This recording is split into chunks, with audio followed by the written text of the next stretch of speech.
Draudzene atsūtīja e-pastu, Anna, tas ir tieši priekš tevis.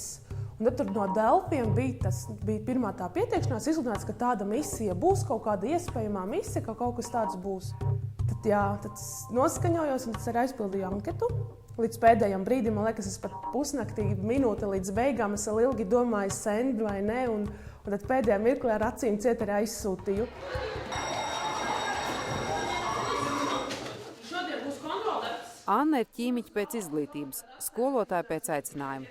18 gadus mācījusies skolā un augstskolā, Anna gribēja savu zināšanas dot sabiedrībai atpakaļ. Tā bija viņas motivācija pieteikties iespējamās misijas konkursam un darbam skolā. Es pati nāku no Varakļāniem, tad arī man bija saistošas tieši tās mazās lauku skolas. Man negribējās lielu skolu ar 35 skolniekiem klasē. Man tā arī bija, ka man gribējās mazu lauku skolu. Ideja, tas ir lieliski, bet cik spējīgs stāties skolēnu priekšā ir cilvēks, kurš pedagoģiju intensīvi, bet apgūst tikai 5 nedēļas. Paralēli 2 darba gadiem skolā jaunie turpina arī mācīties. Tomēr vai ar to pietiek, lai tiktu galā ar veselu klasi bērnu? Pēc 2 nedēļām es zināju, ka ja viņa neaizies no skolas, viņa būs laba skolotāja. Kā jūs to zinājāt? Es runāju ar skolēniem. Katram jaunajam misionāram skolā ir arī mentors, pieredzējis pedagogs, kam vienmēr prasīt padomu. Pie algas maksā arī stipendiju. Kāpēc ar misionāru auklēs un vēl piemaksā, bet tiem, kas gadiem mācījuši pedagoģiju, no atbalsta, morāli vai materiāli, nekā? Turklāt jaunie skolā ienāk ar kaitinošu ilūziju kaut ko mainīt. Tas ir vēl viens iemesls skatīties uz šo misiju aizdomīgi. Jaunie kolēģi, ja arī bija aizdomīgi, Annu pieņēma viegli un atsaucīgi. Galu galā viņa ļāvusi atrisināt skolotāju deficītu. Lai gan Anna ir ķīmiķe, viņai jāmāc arī bioloģija un dabas zinātnes latviešu un krievu plūsmā. Viņas pārziņā ir arī audzināmā klase.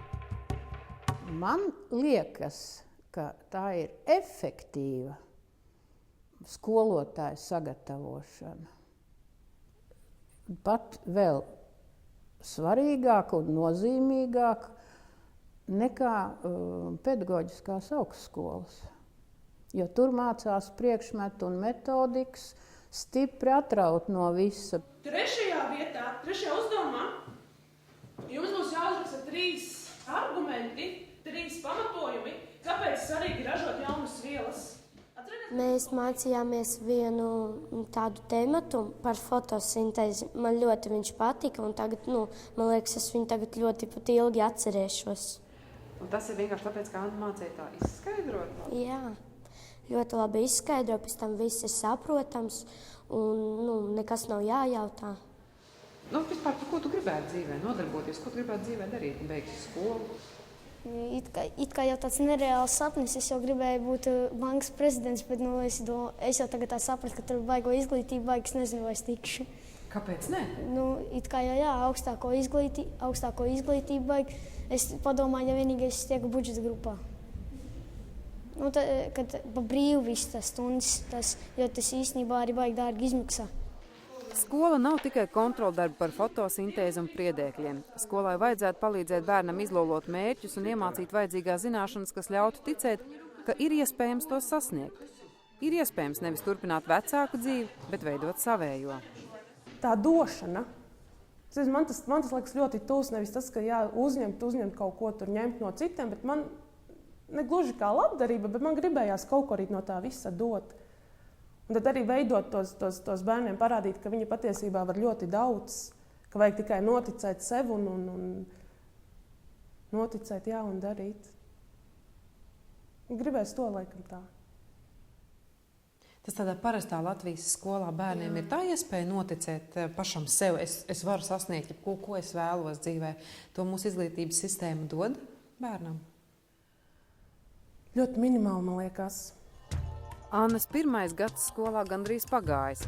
Viņa secina, ka liela skolotāja darba laika aizņem neiedzīgas formalitātes un papīra aizpildīšanu.